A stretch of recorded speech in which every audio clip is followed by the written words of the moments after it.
Tonight, we're going to explore one of the strangest discoveries ever made about a tiny, frozen world at the edge of our solar system. It is not a story about a new planet. It is a story about an old one, seen for the first time in a way that should not have been possible. Pluto looks simple.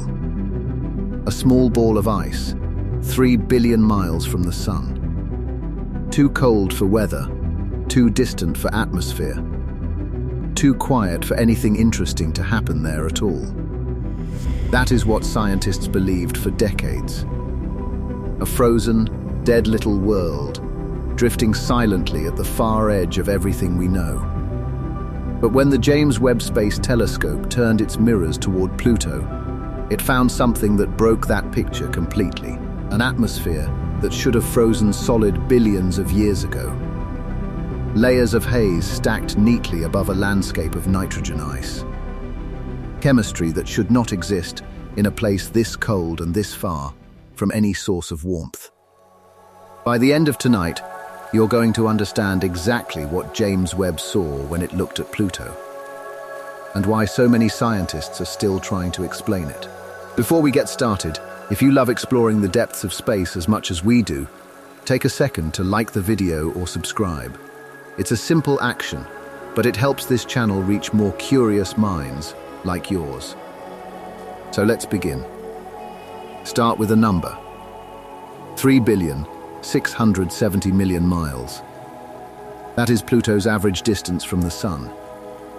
At that distance, sunlight arrives faint and thin, 1,000 times weaker than it is on Earth. Stand on Pluto's surface at noon, and the sky would look like a deep, dim twilight. The sun itself would be little more than a bright star. Enough light to see by, but nothing like daylight as we know it. Enough light to see by, but never enough to feel warm. For most of human history, Pluto was barely more than a point of light, discovered in 1930 by a young astronomer named Clyde Tombaugh. He found it by comparing photographic plates, night after night, searching for something that moved. A tiny dot, shifting slightly against a fixed field of stars. For decades afterward, almost nothing more was learned about it. Too small, too distant, too faint for the telescopes of that era. Astronomers guessed at its size. They guessed at its temperature. They guessed at whether it had an atmosphere at all. Most guesses turned out to be wrong. Everything changed in the summer of 2015. A spacecraft called New Horizons, launched 9 years earlier, finally reached Pluto. It had traveled more than 3 billion miles to get there. For a few precious hours, its cameras turned toward the surface below. What came back stunned even the scientists who built the mission. Pluto was not a dead grey ball of ice. It had mountains built from solid water ice, rising miles into a thin sky. It had a plain of frozen nitrogen shaped unmistakably like a heart. It had haze layers drifting high above the surface, dozens of miles up. It had canyons, cliffs, and dark reddish plains stretching toward the horizon. Nobody expected a world this active, this far from the sun. New Horizons flew past in a matter of hours, then kept going. It could not stop. It could not orbit. It could only look, gather what data it could, and move on into deeper darkness. The images it sent back changed how scientists understood the outer solar system forever. But a flyby, however dramatic, has limits. A single pass captures a single moment. It cannot watch a world change over years, or decades, or centuries. It cannot track how an atmosphere shifts as the seasons turn. For that kind of patient, long-term watching, a different kind of instrument was needed. That instrument came 7 years later. In the summer of 2022, the James Webb Space Telescope began its work. Unlike New Horizons, Webb was never going to visit Pluto directly. It would never fly close enough to photograph craters or mountains. Instead, it would do something almost more powerful. It would look at Pluto's light itself, and read what that light contained. Every atom and molecule leaves a signature in the light that touches it. Starlight passing through an atmosphere gets absorbed at specific wavelengths. Sunlight reflecting off ice carries traces of exactly which ice it touched. Webb's instruments are built to detect those signatures with extraordinary precision. Instruments sensitive enough to read the chemistry of a world 3 billion miles away. Instruments sensitive enough to separate one kind of ice from another on a surface too small and too distant to photograph in detail. When astronomers pointed Webb toward Pluto, they were not hoping for a pretty picture. They were hoping to read a chemical fingerprint. What they got back was more complicated than anyone expected. Layers of haze stacked with unusual precision above the surface. Bands of atmosphere behaving less like a thin, dying wisp and more like something structured. Something that seemed almost engineered by nature, layer stacked carefully on layer. Nobody had predicted an atmosphere this organized on a world this cold. Nobody had predicted it would still be there at all. To understand why that mattered, you have to understand a basic rule of planetary science. Cold worlds lose their atmospheres. Given enough time, in a place this cold, gas should simply freeze onto the ground. It should turn to frost, settle as ice, and stop being an atmosphere altogether. Pluto is cold enough that this should have happened long ago. Its surface temperature hovers around 380 degrees below 0 Fahrenheit. At that temperature, nitrogen gas, the main component of Pluto's thin atmosphere, should freeze solid. It should coat the surface like snow and stay there. Yet somehow, an atmosphere persists, thin, fragile, barely a whisper compared to Earth's, but real. Detectable, measurable, and now, thanks to Webb, visible in remarkable structural detail. The haze layers Webb detected extend far higher than early models predicted. Dozens of miles above the icy surface, drifting in delicate horizontal bands. Each band representing a slightly different altitude, a slightly different temperature, a slightly different chemistry. Sunlight breaks apart methane molecules high in Pluto's atmosphere. The fragments recombine into larger, more complex molecules. These molecules clump together into tiny particles, drifting slowly downward through the thin air. As they fall, they scatter sunlight in a soft, hazy glow. That glow is what New Horizons first photographed as a faint blue halo around Pluto's edge. That glow is what Webb has now studied in far greater chemical detail. The particles that create this haze are called tholins, a name coined specifically for these reddish-brown organic compounds. Tholins do not exist naturally on Earth. Our atmosphere is too oxygen-rich, too warm, too chemically different for them to form and survive. But on cold, distant worlds like Pluto, tholins form constantly, drifting down like a slow, endless snow. Over millions of years, they settle onto the surface. They are part of why Pluto's surface glows with deep reddish and orange tones. Not rust, not stone, but organic chemistry, falling gently from a thin and distant sky. Webb's observations revealed that this haze is not uniform. It changes with altitude in distinct, measurable layers. Some layers correspond to specific temperatures where particles condense out of the gas. Other layers seem to shift and thin, depending on the season. This is the detail that genuinely surprised scientists.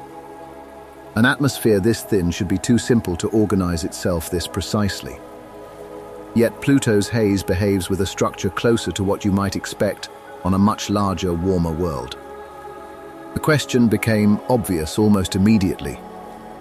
If nitrogen should be freezing solid at these temperatures, what is keeping the atmosphere alive at all? Part of the answer lies in Pluto's elliptical orbit. Pluto does not circle the Sun in a perfect ring.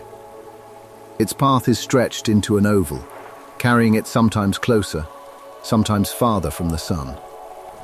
At its closest approach, called perihelion, Pluto sits about 2,700,000,000 miles from the Sun.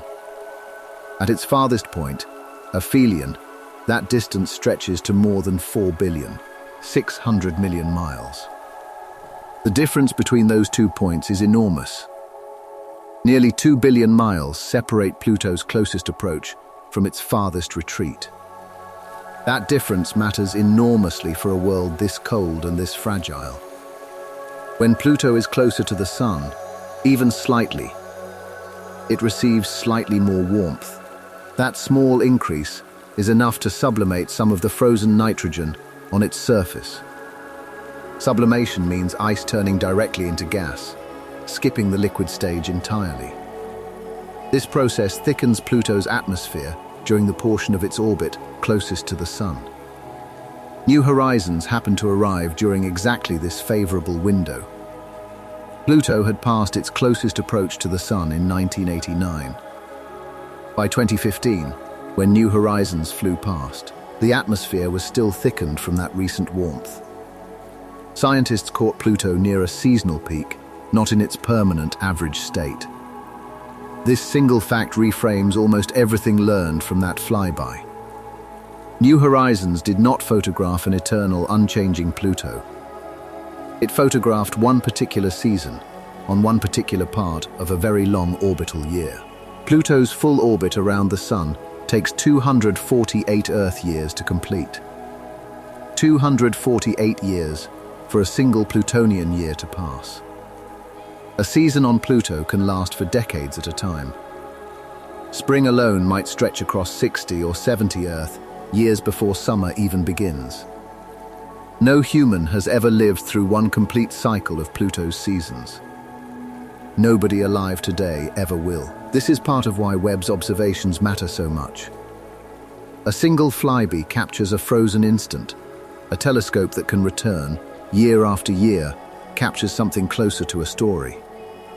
Webb has now observed Pluto multiple times since 2022, tracking subtle shifts.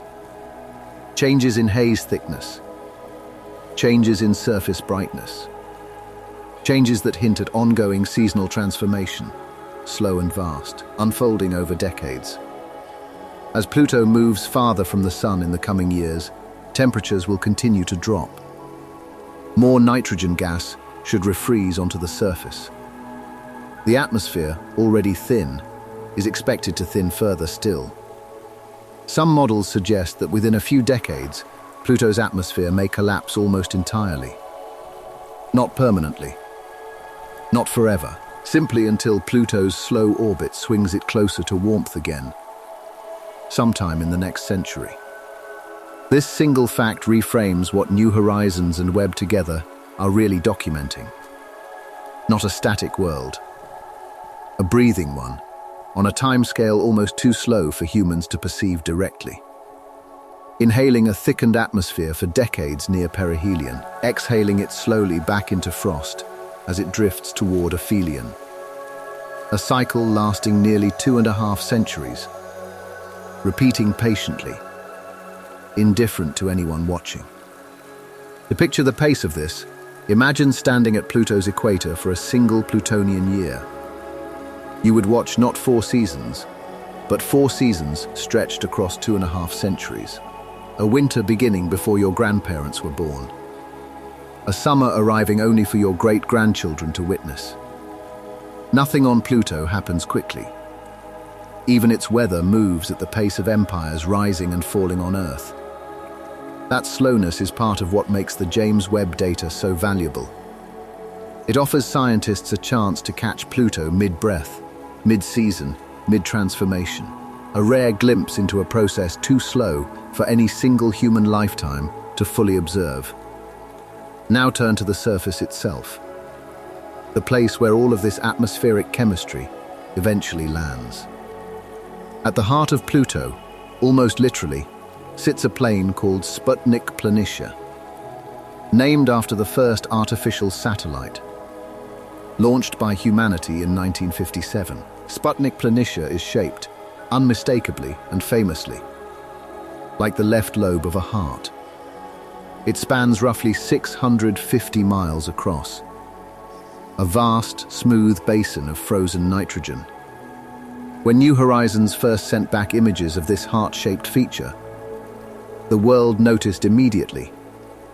Headlines called it Pluto's love note to the solar system, but beneath the charming shape lies something scientifically extraordinary.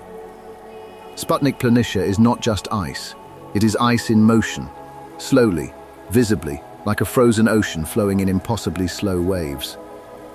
The nitrogen ice inside this basin behaves almost like a very cold, very slow-moving glacier. Convection cells churn beneath the surface, driven by heat rising from below. Warmer ice rises toward the surface. Cooler ice sinks back down. The cycle repeats slowly, over and over, sculpting the surface into strange polygonal patterns. Each polygon spans roughly 12 to 30 miles across, bordered by shallow troughs. From orbit, they resemble the cracked surface of a dried lake bed, scaled up enormously. Except this is not a dried lake bed. It is an active, churning plain of nitrogen ice, kilometers deep in places. The convection here is slow almost beyond imagining. Each cell may take somewhere between 500,000 and 1 million years to complete a single cycle. And yet, on the scale of Pluto's 4.5 billion year history, that is remarkably fast. Fast enough that Sputnik Planitia shows almost no impact craters at all. A young surface, geologically speaking, on an ancient, otherwise heavily cratered world. Something is resurfacing this basin, constantly, quietly, erasing the scars of impacts as they occur. That discovery alone reshaped how scientists think about small, icy worlds. Before New Horizons, the assumption was simple: small worlds cool quickly. Without enough internal heat, without plate tectonics, without volcanic activity, a small world should freeze into permanent stillness within a few 100 million years. Pluto broke that assumption immediately. Something inside Pluto is generating enough heat to keep this vast nitrogen glacier actively churning. The most likely source is radioactive decay, deep within Pluto's rocky core. Elements like uranium and thorium, trapped inside the rock since Pluto's formation, decaying slowly, releasing heat as they decay. Heat that has nowhere else to go but up. That heat rises through Pluto's interior, warming the base of the nitrogen ice sheet from below. It is enough, apparently, to keep Sputnik Planitia in constant, gentle motion. Enough to keep polygons forming, breaking apart, and reforming across the plane. James Webb cannot see this convection directly, the way New Horizons cameras once could. But Webb can do something else. Something arguably more valuable for understanding the chemistry involved. It can measure precisely which ices exist where, and in what state. Its instruments detected not just nitrogen ice, but methane ice and carbon monoxide ice as well. 3 different frozen substances, layered and mixed across Pluto's surface in patterns. Nitrogen ice dominates Sputnik Planitia itself, the great heart-shaped basin. Methane ice appears more concentrated at higher elevations, on Pluto's mountain ranges. This distribution makes physical sense once you understand how volatile each ice actually is. Nitrogen ice is the most volatile of the 3, meaning it sublimates most easily into gas. It tends to migrate toward low-lying basins, where colder temperatures allow it to condense and pool. Methane, less volatile, tends to remain trapped at higher, colder elevations instead. The effect is almost like a slow, patient sorting process, run by temperature and gravity together. Over millions of years, different ices migrate to different parts of the surface, each ending up exactly where its particular chemistry allows it to remain most stable. Webb also detected something that immediately caught scientists' attention: carbon dioxide ice, unevenly distributed. Present in some regions, notably absent in others, in a pattern nobody had fully predicted. Carbon dioxide behaves differently from nitrogen and methane under Pluto's extreme cold. It sublimates at a different rate, condenses under different conditions, and migrates along its own separate rules. Understanding exactly where it appears and disappears is still an active area of research. Each ice tells its own version of Pluto's story, written in temperature and chemistry rather than words. Now consider the mountains that rise around the edges of Sputnik Planitia. Mountains built not from rock, in the way Earth's mountains are built, but largely from water ice. At Pluto's temperatures, water ice behaves almost like solid granite behaves on Earth. Hard, rigid, capable of holding its shape under enormous structural stress for billions of years. Some of these ranges rise more than 11,000 feet above the surrounding terrain, comparable in height to some of the tallest mountains found here on Earth, built from a substance that, back home, would simply melt in a summer afternoon. At Pluto's temperatures, water ice is not fragile at all. It is the bedrock, the foundation, the stable material everything else rests upon. Nitrogen and methane ice, by comparison, are the soft, mobile materials, closer to Pluto's version of sand and snow. This layered structure, rigid water ice below, mobile volatile ices above, appears again and again across Pluto's surface. It is one of the clearest signs that Pluto, despite its size, behaves like a genuinely differentiated world. A world with distinct layers, distinct chemistry, and distinct processes shaping its surface over time. Not a simple, undifferentiated ball of frozen material, the way scientists once assumed. This brings us to the detail that generated the most excitement and the most debate. Webb's instruments detected signs of complex organic molecules on Pluto's surface in unexpected concentrations. Molecules built from carbon and hydrogen, arranged in longer, more complicated chains than simple methane. The kind of chemistry that, on Earth, sits closer to the building blocks of biology than of simple ice. To be clear, this is not evidence of life. No scientist studying this data has suggested that Pluto harbors anything alive. But complex organic chemistry, occurring naturally on a surface this cold and this distant, is itself remarkable. It suggests that the raw ingredients for interesting chemistry exist far more widely across the solar system than assumed. Even on a world receiving barely 1,000th of the sunlight Earth receives, even on a world where temperatures never rise above 300 degrees below 0 Fahrenheit. The process likely begins the same way the haze particles form, high in Pluto's thin atmosphere. Ultraviolet light from the distant sun breaks apart methane molecules drifting in the upper atmosphere. The resulting fragments recombine into more complex molecules: ethane, acetylene, and other hydrocarbons. These settle slowly onto the surface, layering over millions of years into a thin organic residue.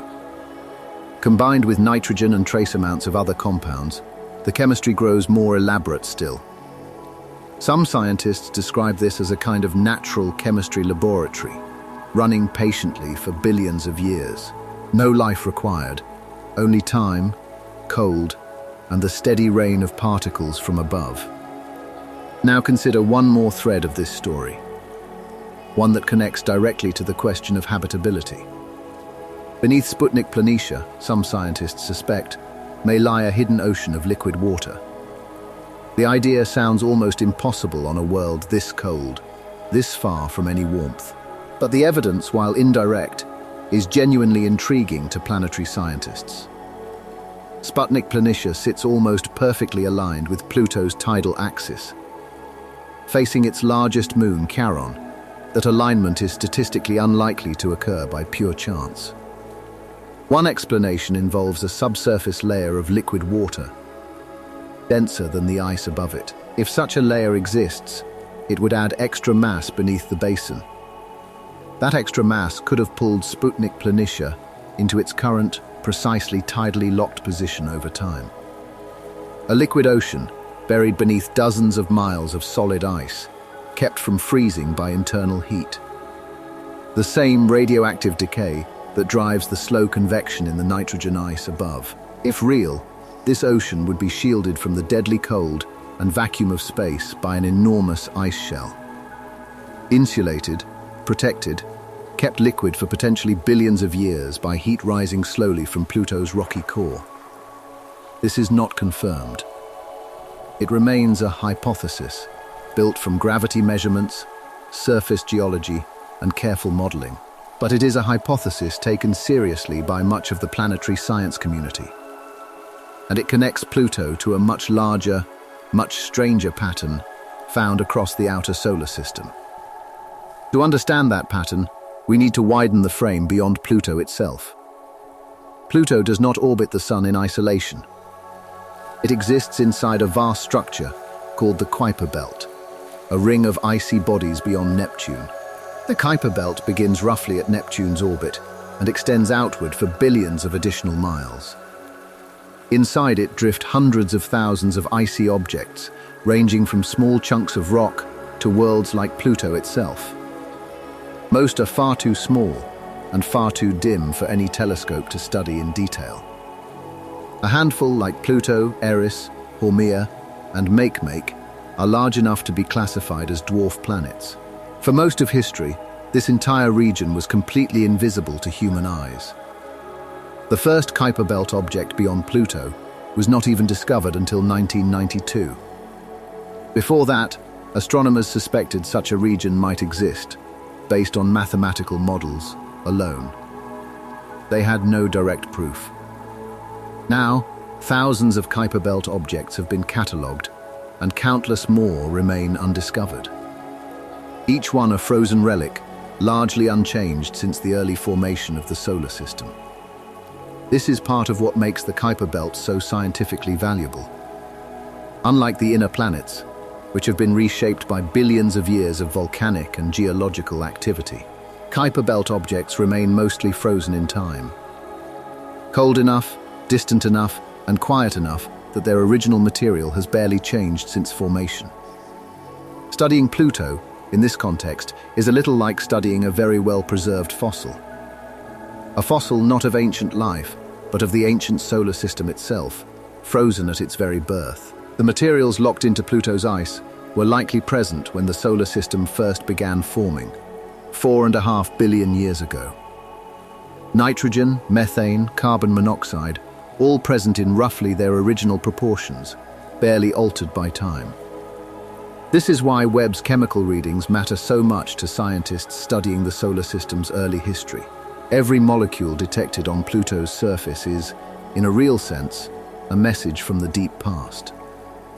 A message about the raw materials available when planets like Earth were still forming nearby. Beyond Pluto, the Kuiper Belt stretches into territory almost too vast to comprehend. Objects out there can take hundreds of years just to complete a single orbit around the Sun.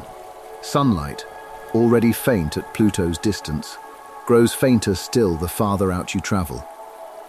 At the outer edges of the Kuiper Belt, the Sun would appear as little more than an unusually bright star. No warmth to speak of. No daylight in any sense a human eye would recognize. Only a permanent, star-flecked twilight, stretching endlessly in every direction. And even the Kuiper Belt is not the true edge. Beyond it lies an even more distant, even more mysterious region called the Oort cloud. A vast spherical shell of icy debris, thought to surround the entire solar system. Some models suggest the Oort cloud extends more than 1 trillion miles from the Sun. At that distance, sunlight becomes almost meaningless, a faint smear among countless other faint stars. Nobody has ever directly observed an Oort cloud object. Its existence is inferred entirely from the behavior of long-period comets that occasionally fall inward toward the Sun. The scale of this outer solar system is difficult to hold in the mind for very long. Earth sits comfortably close to the Sun, warmed reliably, orbiting in under a single year. Pluto takes 248 years just to complete one loop. Objects farther out can take thousands, even tens of thousands of years for a single orbit. Time, out here, moves on a scale that dwarfs entire human civilizations. Now return, for a moment, to that permanent twilight surrounding Pluto and its neighbors. On Earth, we experience twilight briefly, at dawn and dusk, framing the edges of a bright day. On Pluto, that soft, dim light is not a brief transition. It is the entire day, every day, for the whole of Pluto's very long year. Stand on Pluto's icy surface and look upward, and the sun would still be clearly visible.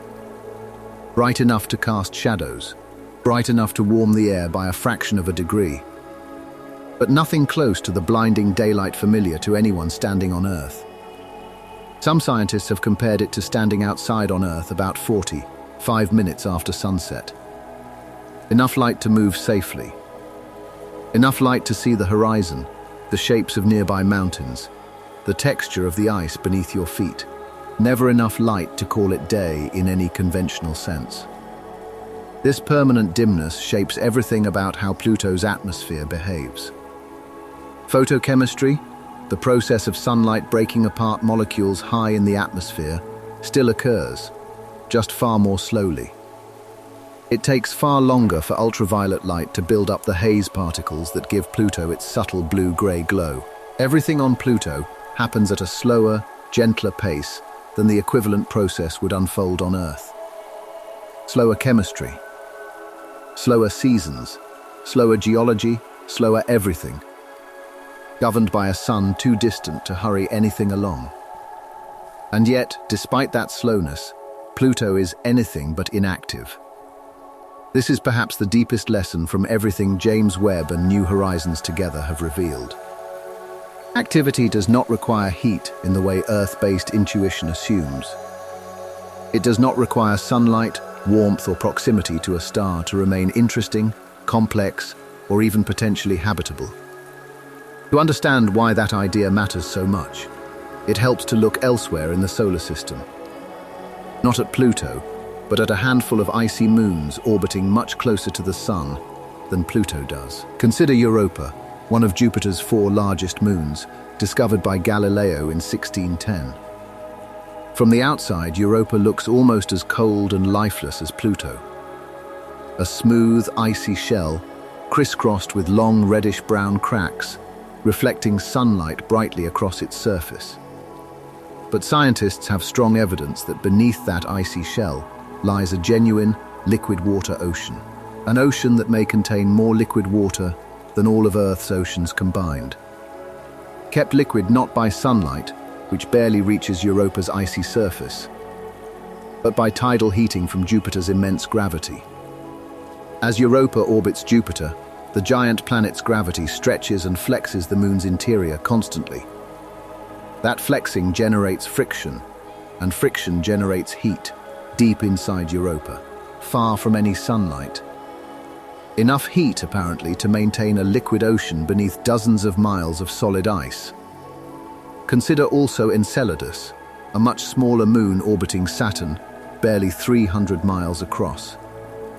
Enceladus should be, by every simple intuition, an entirely frozen, dead little world. Instead, spacecraft observations revealed something extraordinary. Geysers, erupting from cracks near its south pole. Plumes of water vapor and ice particles, blasting hundreds of miles into space from Enceladus's icy surface. Those plumes come from a liquid ocean hidden beneath the moon's icy shell, just like Europa's. Saturn's gravity, tugging and flexing Enceladus during its orbit, generates the heat needed to keep that ocean liquid. Spacecraft have flown directly through these plumes, sampling their chemistry in remarkable detail. They found salt, they found organic molecules, and they found hints of hydrothermal activity on the ocean floor below. Hydrothermal activity means heated water interacting with rock, the same kind of process found at the bottom of Earth's oceans. On Earth, hydrothermal vents host thriving ecosystems entirely independent of sunlight, powered instead by chemical energy from the rock itself. Whether anything similar exists on Enceladus remains completely unknown. But the ingredients, water, heat, organic chemistry, and rock, all appear to be present together. This pattern, hidden oceans beneath icy shells, is not unique to Europa and Enceladus alone. Evidence suggests similar oceans may exist inside Ganymede, Callisto, Titan, and possibly several other icy moons. Suddenly, the outer solar system looks far less barren than it once did. Not a collection of dead, frozen rocks, but potentially a hidden network of liquid water worlds, each one sealed away beneath miles of solid ice, protected from the vacuum and radiation of space above. This is the broader context in which Pluto's possible subsurface ocean now sits. If Pluto does hold liquid water beneath Sputnik Planitia, it would extend this pattern even further outward, farther from the Sun than any previously confirmed ocean world, farther than Europa, farther than Enceladus, farther than Saturn itself. A liquid ocean, if it exists, kept warm not by tidal flexing from a giant planet, but by radioactive decay alone. A quieter, steadier heat source, less dramatic than Jupiter's gravitational squeeze, but potentially just as effective over billions of years. If true, it would mean liquid water oceans might be far more common across the solar system than anyone previously imagined. Not rare, not exceptional, but a normal outcome for almost any sufficiently large icy body, given enough time and enough internal heat. That possibility reshapes an old familiar question. Where should we look for life beyond Earth? For decades, the search focused almost entirely on the so-called habitable zone, the narrow band of distance from a star where temperatures allow liquid water to exist openly on a planet's surface. Earth sits inside that zone. Mars sits near its outer edge. Everything beyond Mars, traditionally, was considered too cold, too dark, too far from the Sun to matter. Europa, Enceladus, and possibly Pluto challenge that entire framework. They suggest that liquid water, and the chemistry that comes with it, can exist far outside any conventional habitable zone.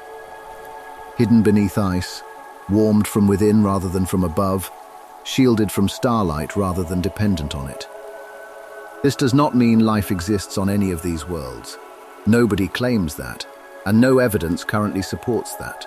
But it does mean the search for potentially habitable environments has grown dramatically larger than it once was. It is no longer confined to a narrow ring of orbits close to a warm and steady star. It now extends outward, into the cold, dark, distant reaches where Pluto and its neighbors drift.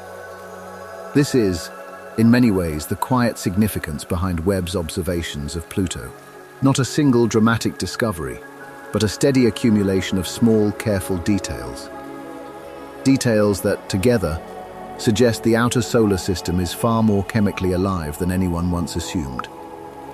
Return, for a moment, to the haze layers themselves, drifting high above Pluto's icy surface. Those layers are not simply decorative. They are the visible evidence of an ongoing chemical process, running continuously, day after day, year after year, for billions of years. Sunlight arrives, faint but steady. Methane molecules break apart. Fragments recombine into something more complex. Complexity settles slowly downward, layer by layer, onto ice fields that themselves are slowly moving, churning, resurfacing below. It is a closed, self-sustaining cycle, requiring almost no outside input beyond a trickle of distant sunlight. A cycle that has likely been running, largely unchanged, since not long after Pluto itself first formed. Now widen the frame once more, beyond Pluto, beyond the Kuiper Belt, out toward the emptiness that separates these distant, icy worlds from one another. Despite containing hundreds of thousands of objects, the Kuiper Belt is, overwhelmingly, empty space. The objects within it are typically separated by tens of millions of miles. If you stood on one Kuiper Belt object and looked toward its nearest neighbor, you likely could not see it at all. Too small, too dim, too far away, lost entirely against a background of distant, unmoving stars. This emptiness is easy to overlook when looking at diagrams of the solar system. Textbook illustrations tend to show planets and belts as crowded, colorful rings, packed closely together for clarity. The reality is almost the exact opposite. Space, even within a so-called belt of debris, is defined far more by distance than by density. If the entire Kuiper belt were compressed down to fit on a dinner table, Pluto would be smaller than a single grain of sand. Its nearest large neighbors would sit inches away, each one just as small, just as isolated, just as alone. This is the honest scale of the region James Webb has been studying. Not a crowded neighborhood, but a vast, mostly empty expanse, dotted sparsely with frozen, ancient worlds, each one drifting through the dark largely undisturbed, for hundreds of millions, even billions of years at a time. Collisions do happen out here, but rarely, on timescales far longer than human history can easily grasp. When they do occur, they can be dramatic. Some scientists believe Pluto's large moon Charon may have formed from just such a collision, billions of years ago. A smaller body slamming into early Pluto at just the right angle and speed to knock loose the material that eventually became Charon. The two worlds have been locked together ever since, orbiting a shared point of gravity, forever facing one another. Neither Pluto nor Charon ever shows its far side to the other. They are tidally locked, spinning in perfect synchrony. A slow, silent dance stretching across billions of years. From Pluto's surface, Charon would appear to hang motionless in the sky, never rising, never setting, always in exactly the same place. An enormous, pale companion, fixed permanently overhead, watching over one half of Pluto's frozen landscape forever. The other half of Pluto never sees Charon at all. Two hemispheres, one with an eternal companion overhead, one with only stars. It is a strange, quiet kind of asymmetry, built into the very geometry of this distant system. Return once more to the question of scale, because it is easy to lose track of just how large this region truly is. Light from the sun takes roughly 8 minutes to reach Earth. It takes more than 5 hours to reach Pluto. A radio signal sent from Earth to a spacecraft near Pluto takes that same 5 hours just to arrive, one way. New Horizons, when it flew past Pluto in 2015, could not be controlled in real time. Every command had to be sent hours in advance, calculated precisely, and trusted completely. By the time mission scientists on Earth learned whether the flyby had succeeded, more than 9 hours had already passed. That delay is a simple physical reminder of just how far away this small, icy world truly sits. Not a place easily visited. Not a place easily monitored. A place that reveals itself slowly, patiently, only to instruments willing to wait years for each new piece of data. James Webb has exactly that kind of patience built into its mission. Unlike a flyby spacecraft, Webb orbits near a stable point in space called the second Lagrange point, roughly 1 million miles from Earth. From there, it can return to the same target repeatedly, across months and years, tracking slow, gradual change. It has already observed Pluto's haze, thickening and thinning slightly across different seasons of its long orbit. It will likely continue observing Pluto for years, even decades, slowly building a picture no single flyby could ever capture. Somewhere in that accumulating data lies the answer to whether Pluto's atmosphere truly does collapse as it moves toward aphelion. Somewhere in that data lies the answer to how the haze layers shift as sunlight fades further still. Somewhere in that data, perhaps, lies further evidence about whatever lies hidden beneath Sputnik Planitia's icy heart. None of these answers will arrive quickly. Pluto does not operate on a human timescale, and neither does the science required to study it properly. That slowness is not a limitation of technology. It is simply the honest pace of a world where a single season can outlast an entire human lifetime. There is something worth sitting with in that fact, quietly, before this exploration comes to a close. Everything about Pluto resists urgency. Its orbit unfolds across nearly 2.5 centuries. Its convection cycles churn across hundreds of thousands of years. Its haze forms slowly, molecule by molecule, drifting down from an atmosphere too thin and too cold to hurry anything along. Even its geology, its mountains, its glaciers, its possible hidden ocean, all of it moves at a pace indifferent to human patience. And yet, across that unimaginable slowness, something remains unmistakably active. Not urgent, not dramatic, but genuinely, continuously alive with process and change.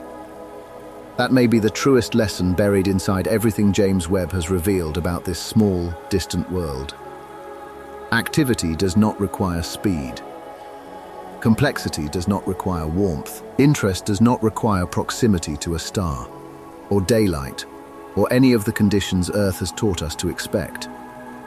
A world 3 billion miles from the sun, wrapped in permanent twilight, can still hold mountains, glaciers, hazy skies, and perhaps, hidden beneath it all, an ocean. That is the quiet, remarkable truth Webb helped confirm. Return, for a while, to the instruments themselves, the ones responsible for reading Pluto's faint chemical signature. James Webb is not one telescope, but several instruments working together, each tuned to a different kind of light. One of them is called NIRSpec, short for near-infrared spectrograph. It splits incoming light into a rainbow far more detailed than anything the human eye could ever perceive. Within that rainbow, specific colors go missing, absorbed by specific molecules along the way. A dip at one wavelength means methane.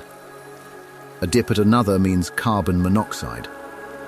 A third dip, subtle and easy to miss, means nitrogen ice, cold and pale, coating the surface below. Reading these dips is a little like reading a barcode, except the barcode belongs to an entire world. Another instrument, called MIRI, the mid-infrared instrument, reads longer wavelengths, tuned to detect heat itself. Even a world as cold as Pluto still radiates a faint heat signature, detectable if the instrument is sensitive enough. MIRI helped confirm just how cold different regions of Pluto's surface truly are. Some patches slightly warmer, others colder, forming a rough thermal map without ever taking a single visible photograph. None of this work happens quickly. Pluto is small, faint, and enormously distant, even for a telescope as powerful as Webb. Each observation requires careful planning, precise pointing, and long exposure times to gather enough light to analyze. A single set of Pluto observations might take hours of telescope time, scheduled months in advance. Webb's time is enormously valuable, shared among thousands of competing scientific proposals from astronomers around the world. Every hour spent looking at Pluto is an hour not spent looking at a distant galaxy, or a newborn star, or an exoplanet. That Pluto earned so much careful attention says something about how seriously scientists now take these outer, icy worlds. Once dismissed as a minor curiosity at the edge of the solar system, Pluto is now treated as a genuine scientific priority. Consider, too, the sheer difficulty of separating Pluto's faint light from Charon's, its large and closely orbiting moon. From Webb's vantage point, 1 million miles from Earth, Pluto and Charon sit extremely close together in the sky. Careful calibration is required to make sure Charon's light does not contaminate the readings taken from Pluto's surface. Scientists have gradually refined techniques to separate the two, extracting cleaner and cleaner data with each new observation. This is slow, careful, unglamorous work, the kind that rarely makes headlines, but quietly builds real scientific understanding. Now, widen the frame again, out past Pluto, toward its neighbors scattered across the Kuiper Belt. Pluto is not alone out there. Eris, discovered in 2005, is roughly the same size as Pluto, and in some measurements, slightly larger. Its discovery directly triggered the debate that eventually led to Pluto's reclassification as a dwarf planet rather than a full planet. Eris orbits even farther from the Sun than Pluto does, on an even more elongated eccentric path. At its most distant point, Eris drifts more than 9 billion miles from the Sun, deep into permanent icy darkness. Haumea, another dwarf planet, spins so quickly that it has been stretched into an elongated, almost football-like shape. A full day on Haumea lasts less than 4 hours, among the fastest rotations of any known object in the solar system. Makemake, smaller and reddish, orbits with its own faint, thin atmosphere, similar in some ways to Pluto's. Each of these worlds remains only partially understood, glimpsed briefly through telescopes, never yet visited directly by any spacecraft. Beyond even these, smaller Kuiper Belt objects drift by the hundreds of thousands, mostly uncatalogued, mostly unnamed. One of them, a small, elongated body called Arakoth, was visited briefly by New Horizons in January 2019. After its historic flyby of Pluto, New Horizons continued outward, deeper into the Kuiper Belt, still gathering fuel from momentum alone. Arakoth turned out to be two lobes gently fused together, like a snowman tumbling slowly through space. Reddish, icy, ancient, and remarkably unweathered, Arakoth offered scientists a nearly pristine sample of the solar system's earliest building blocks. Unlike Pluto, Arakoth shows almost no sign of geological activity, no haze, no glaciers, no internal heat driving change. It is, in many ways, the frozen baseline against which Pluto's surprising activity can be measured and understood. The contrast matters enormously. Arakoth confirms that small Kuiper Belt objects can remain essentially unchanged for over 4 billion years, exactly as older models predicted. Pluto, by comparison, is the exception, not the rule, an unusually active world hiding among countless quiet, frozen neighbors. Understanding why Pluto is different from Arakoth and from most other Kuiper Belt objects remains an open scientific question. Size likely plays a role. Pluto is large enough to retain internal heat from radioactive decay far longer than smaller bodies like Arakoth ever could. Composition likely plays a role as well, with certain mixtures of ice and rock retaining heat more effectively than others.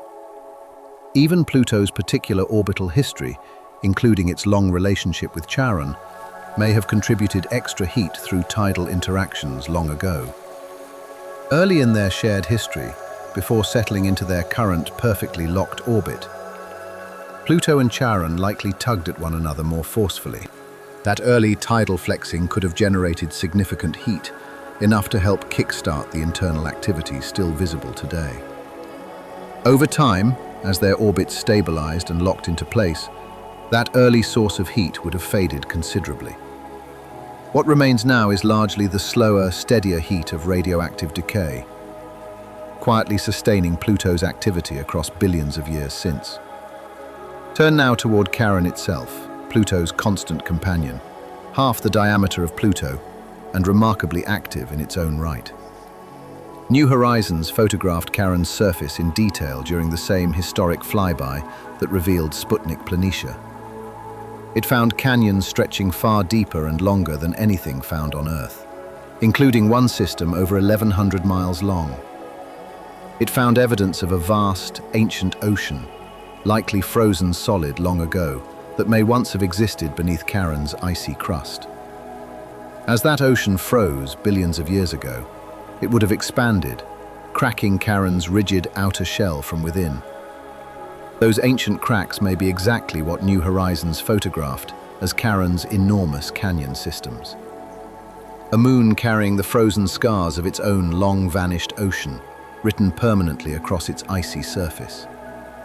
Charon's North Pole carries a strange, reddish cap, nicknamed Mordor by the scientists who first studied the images.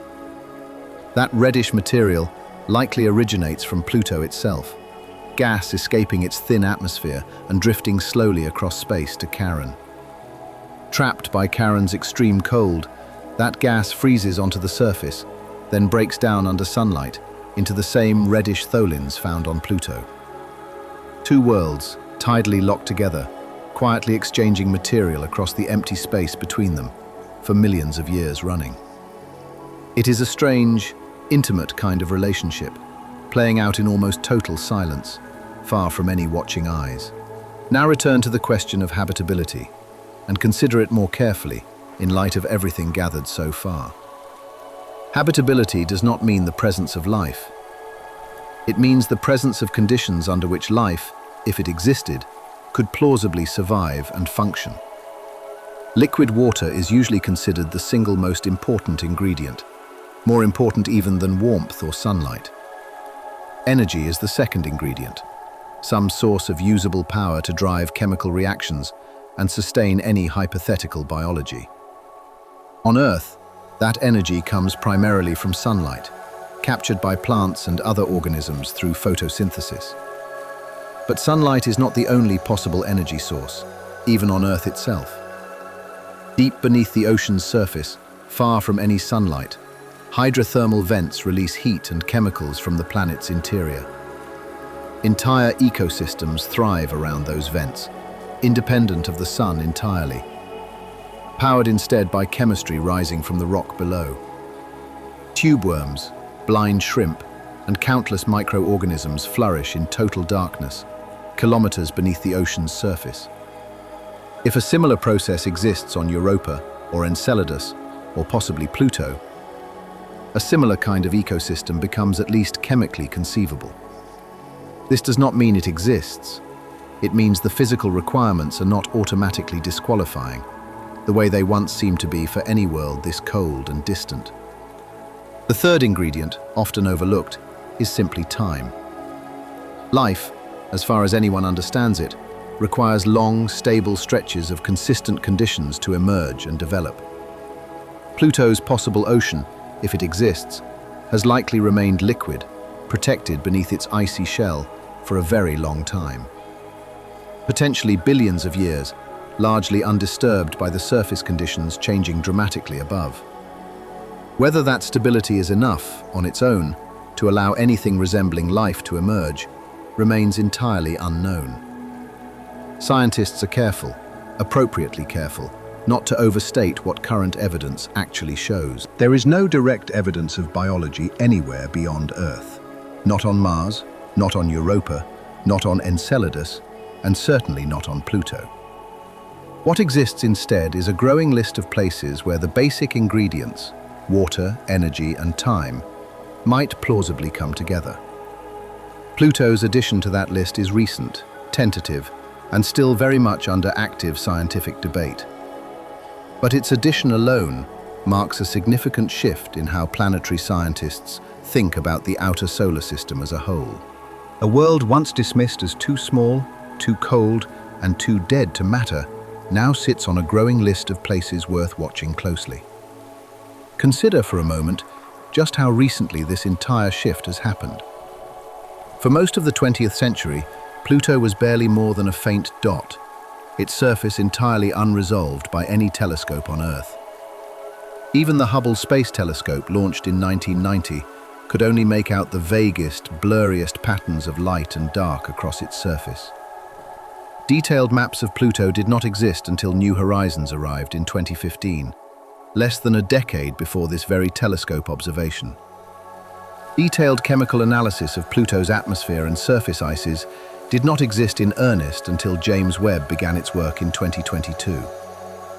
In other words, almost everything humanity currently understands about Pluto has been learned within the span of roughly 1 decade. Compare that to the 248 years it takes Pluto simply to complete a single orbit around the Sun. Humanity's entire detailed understanding of this world spans less than 1/25 of a single Plutonian year. We have barely begun to see even one season change from beginning to end. Future generations, watching Pluto for decades and eventually centuries to come, may eventually witness what we can currently only estimate through models. The full collapse and rebirth of its atmosphere, tracked in complete detail across an entire 248-year cycle. Nobody alive today will see that cycle finished. The scientists currently studying Pluto are, in a very real sense, laying groundwork for researchers not yet born. Passing forward careful measurements, patient observations, and detailed models for others to eventually complete centuries from now. There is something quietly moving about that kind of science, built deliberately across timescales longer than any single human life. It asks for patience, without any guarantee of a personal reward, only the slow, steady accumulation of understanding across generations. Pluto, more than almost any other world studied so far, seems to demand exactly that kind of patience from everyone who studies it. Its seasons are too long, its orbit too vast, its chemistry too slow for any other approach to work at all. Turn finally back toward the emptiness surrounding all of this. The vast, quiet distances separating Pluto from everything else nearby. Voyager 1, launched in 1977, is now the most distant human-made object ever built, farther even than Pluto's orbit. It took Voyager decades of continuous travel to cross the distances that James Webb studies instantly, using nothing but distant, patient starlight. Even at Voyager's tremendous speed, tens of thousands of miles per hour, the distances of the outer solar system remain staggering to cross. It would take Voyager, traveling at its current speed, tens of thousands of years to reach even the nearest star beyond our sun. Pluto, by comparison, feels almost close, a mere 3 billion miles away, well within our own solar system's boundaries. And yet even that distance defeats easy human comprehension, a gap so vast that sunlight itself takes over 5 hours to cross it. Try for a moment to imagine the emptiness stretching between Pluto and its nearest large neighbor in the Kuiper Belt. Tens of millions of miles of true, near-total vacuum, interrupted only by rare drifting specks of ancient ice and rock. No sound could travel across that gap, since sound requires a medium and space offers none at all. No light would announce a neighbor's presence unless that neighbor happened to catch and reflect a passing beam of distant sunlight. Pluto sits, in a very real sense, essentially alone, separated from its nearest similarly sized companions by scales that dwarf anything on Earth. Even Charon, its closest companion, orbits at a distance of only about 12,000 miles, a mere heartbeat compared to interplanetary scales. Beyond that intimate, tidally locked relationship, true isolation begins almost immediately, stretching outward in every direction for millions of miles. This isolation is not unique to Pluto. It is, in fact, the ordinary condition of nearly everything in the universe. Connection and closeness, the rare exception, not the rule. Stars separated by trillions of miles, galaxies separated by distances measured in millions of light years. Even within a single solar system, worlds drift largely alone, connected mainly by gravity, sunlight, and the occasional passing comet. Pluto simply makes that isolation easier to picture, small, cold, and distant enough that its solitude feels almost tangible, almost visible. A heart-shaped glacier, slowly churning beneath a hazy twilight sky, with no other world of similar size for billions of miles around. Return, once more, to the surface of Pluto itself, and look closer at the dark, reddish region near its equator, nicknamed informally by the New Horizons team. They called it Cthulhu Macula, a long, dark band stretching across nearly a third of Pluto's visible hemisphere. Unlike the bright, icy plains of Sputnik Planitia, Cthulhu Macula is ancient, heavily cratered, and coated in a thick layer of dark tholins. Its darkness comes from billions of years of slow, steady deposition, organic particles drifting down from the atmosphere and settling permanently onto old, stable ice.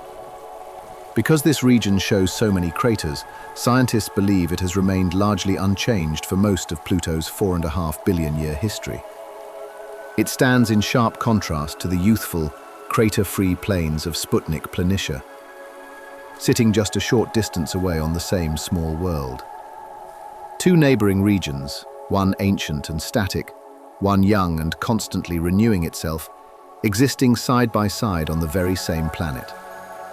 That contrast alone tells scientists something important. Pluto is not uniformly active, nor uniformly dead, but a patchwork of both extremes. Some regions locked in near total stillness for billions of years, other regions being erased and rewritten every few 100,000 years by slow, patient convection rising from below. Webb's spectroscopic data helps map this patchwork more precisely than New Horizons ever could, reading chemistry rather than simply photographing shape and shadow. Darker regions show a stronger signature of complex tholins, built up gradually over immense stretches of time without any resurfacing to interrupt them. Brighter regions, especially across Sputnik Planitia, show fresher nitrogen and methane ice, chemically younger, chemically simpler, constantly being replenished from below. Reading this pattern is a little like reading rings inside a tree, except the rings are spread sideways across an entire hemisphere rather than stacked in a single trunk. Some patches remember nearly the entire history of the solar system. Other patches remember only the last few 100,000 years, endlessly overwritten by ice rising, cooling, and sinking again in slow, silent cycles. Consider next the strange, isolated mountains found near the edges of Sputnik Planitia, structures nicknamed the Bladed Terrain by mission scientists. These are not ordinary mountains, shaped by tectonic pressure or volcanic uplift, the way many mountains on Earth are formed. They are made almost entirely of methane ice, carved by an extremely slow process, similar to how wind and sun sculpt certain icy ridges here on Earth. On Earth, similar structures, though much smaller, are called penitentes, found occasionally in high, dry, sun-exposed mountain snowfields. On Pluto, this same basic process appears to have operated on a far grander scale, over far longer stretches of time. Rows of blade-like ridges, some estimated to rise nearly a third of a mile into Pluto's thin, hazy sky, spaced with an eerie, almost geometric regularity, marching in long, parallel lines across certain regions of the surface. Nobody expected to find structures like this on Pluto before New Horizons arrived, and their exact formation process is still debated among planetary scientists today. What is clear is that even Pluto's coldest, most inactive-looking terrain is shaped by patient, ongoing physical processes, running quietly for millions of years. Nothing on this small world appears to be truly static, not even its oldest, most weathered-looking landscapes. Turn now to the deeper question underlying nearly everything discussed so far. Why does any of this matter scientifically, beyond simple curiosity? The answer lies partly in what Pluto represents within the larger story of planetary formation across the universe. Our solar system contains 8 recognized planets, 4 small and rocky, 4 large and gaseous, orbiting relatively close to a single, well-behaved star. But surveys of other star systems, conducted over the past 3 decades, have revealed something surprising. Our arrangement may not be typical at all. Astronomers have now confirmed the existence of thousands of planets orbiting other stars, collectively called exoplanets. Many of these systems look nothing like our own, filled with worlds unlike anything found among the 8 familiar planets closer to our Sun. One especially common category, absent entirely from our own solar system, is something astronomers call a sub-Neptune, a world larger than Earth but smaller than Neptune. Another common category is the so-called mini-Neptune, or occasionally a super-Pluto-like body, icy, distant, and only partially understood even in our own backyard. Studying Pluto in detail offers a rare, close-up laboratory for understanding a broader class of small, icy, distant worlds that may be extremely common throughout the galaxy. If Pluto can sustain a thin atmosphere, complex organic chemistry, and possibly a hidden ocean. Similar small, icy exoplanets scattered across the galaxy might too. Multiplied across billions of stars and countless trillions of orbiting bodies, the implications stretch far beyond our own solar system's modest boundaries. Every detail learned about Pluto becomes a data point applicable to an entire, largely unseen category of worlds throughout the wider universe. This is part of why planetary scientists describe Pluto, despite its small size, as a uniquely valuable natural laboratory. Close enough, relatively speaking, to study directly, yet representative of a kind of world that may vastly outnumber planets like Earth throughout the galaxy. Return, for a moment, to the practical challenge of actually gathering this data, given the extraordinary distances involved. Light gathered by James Webb from Pluto left the Sun, bounced off Pluto's icy surface, and then traveled roughly 5.5 hours before reaching the telescope's mirrors. That mirror, 18 segments of gold-coated beryllium, spans over 21 feet across, the largest mirror ever launched into space. Each segment had to be individually and precisely aligned after launch, a process that took months of careful, remote adjustment once Webb reached its final position. The entire telescope operates at temperatures far colder than Pluto itself, cooled deliberately to allow its infrared instruments to detect the faintest possible signals. Warmth from the telescope's own structure would otherwise overwhelm the delicate infrared light arriving from distant, faint objects like Pluto. A sun shield the size of a tennis court, unfolded carefully after launch, blocks heat from the sun, keeping Webb's instruments in permanent, engineered shadow. Every part of this design exists for one basic purpose: capturing light too faint, too distant, and too delicate for any earlier telescope to properly study. Pluto, small and dim even by solar system standards, benefits enormously from this extraordinary sensitivity, revealing chemical details invisible to any previous instrument. Consider the scale of engineering required simply to make these Pluto observations possible at all. Years of design, testing, and careful assembly, followed by a nerve-wracking month-long journey to Webb's final orbital position, 1 million miles from Earth. Then more months of careful calibration, mirror alignment, and instrument testing before any real science could begin at all. Only after all of that preparation could scientists finally point this extraordinary instrument toward a small, icy world 3 billion miles away and begin to listen to its chemistry. The resulting data, however modest it might look on a printed chart, represents one of the most technically demanding achievements in the history of astronomy. A tiny world, 3 billion miles distant, understood in greater chemical detail than would have seemed possible only a decade earlier. Now widen the frame one final time, beyond even the Kuiper Belt, toward the deep, patient timeline of the solar system's entire formation.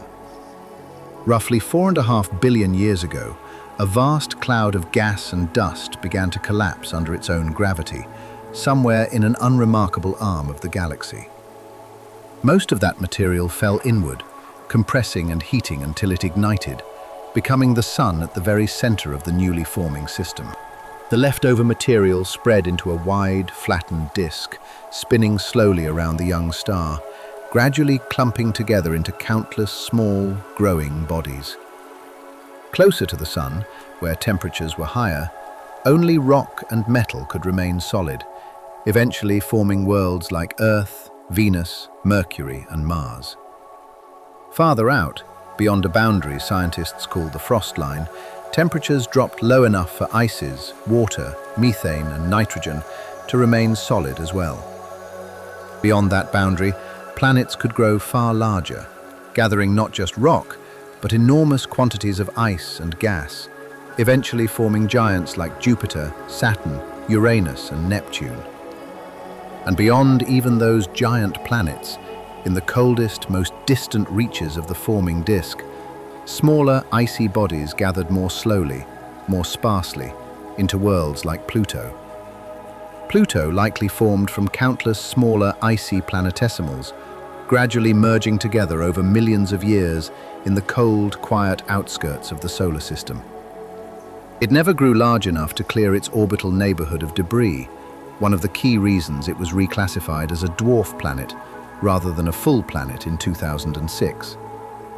But its modest size does not make it any less genuine, a survivor of that same ancient formative period, 4.5 billion years in the past. In many ways, Pluto is a time capsule, preserving conditions and materials from the earliest days of the solar system, largely undisturbed by billions of years of change. Every haze particle, every ice deposit, every faint trace of organic chemistry read by James Webb carries some echo of that distant, formative era. Studying Pluto, in a very real sense, means studying the raw ingredients available when our own solar system, including Earth itself, was still taking shape. This is part of why so many scientists describe small, icy, distant worlds as some of the most scientifically valuable objects available for study anywhere nearby. Not because they are dramatic or dynamic or easily photographed, but because they remember, more faithfully than almost anything else, how everything here truly began. Consider, finally, how this entire story connects back to Earth itself, the small, warm world where all of this careful observation ultimately takes place. Earth formed from the same disk of gas and dust that eventually produced Pluto, shaped by the same physical laws, built from many of the same basic elements. Water, carbon, nitrogen, all present in some form on both worlds, arranged by chance and physics into radically different outcomes. On Earth, those elements combined with liquid water, steady warmth, and billions of years of stability to eventually produce life, and eventually curious minds capable of building telescopes. On Pluto, those same basic elements combined instead with extreme cold, faint sunlight, and slow internal heat to produce something stranger, quieter, and still only partially understood. Two very different outcomes from very similar raw material, separated mainly by distance from a single, ordinary star. There is something worth sitting with in that thought, quietly, as this exploration draws toward its close. The difference between a world like Earth and a world like Pluto may be smaller in some fundamental sense than it first appears. Not a difference of ingredients, but simply a difference of distance, temperature, and the long, patient unfolding of time across 4.5 billion years. Return briefly to the moment Pluto was first found, because the story of its discovery says something about patience too. In the early 1900s, an astronomer named Percival Lowell became convinced that a ninth planet must exist, tugging faintly at the orbits of Uranus and Neptune. He called this hypothetical world Planet X, and spent years of his life searching for it without success. Lowell died in 1916, having never found the planet he was so certain must be out there, somewhere beyond Neptune's orbit. His observatory in Arizona continued the search after his death, patiently, methodically, for more than a decade without any result. In 1929, a young man named Clyde Tombaugh, only 23 years old, was hired to continue that same patient search. He had no college degree at the time, only a homemade telescope and a talent for careful, detailed observation that had impressed the observatory's director. Tombaugh spent months comparing photographic plates, pairs of images taken of the same patch of sky, days apart, searching for anything that shifted position. Thousands of stars appeared identical on both plates, fixed, unmoving, exactly where they belonged. On February 18, 1930, comparing two plates from January of that year, Tombaugh noticed a single faint point of light that had moved. Just slightly, just enough, against the fixed background of distant stars. He checked and rechecked and checked again before finally allowing himself to believe what he was seeing. A new world, faint and small, drifting quietly at the very edge of the known solar system.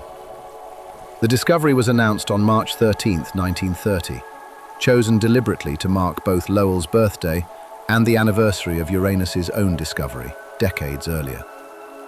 The name Pluto was suggested by an 11-year-old girl in England named Venetia Burney, who thought the god of the underworld suited a cold, dark, distant world perfectly.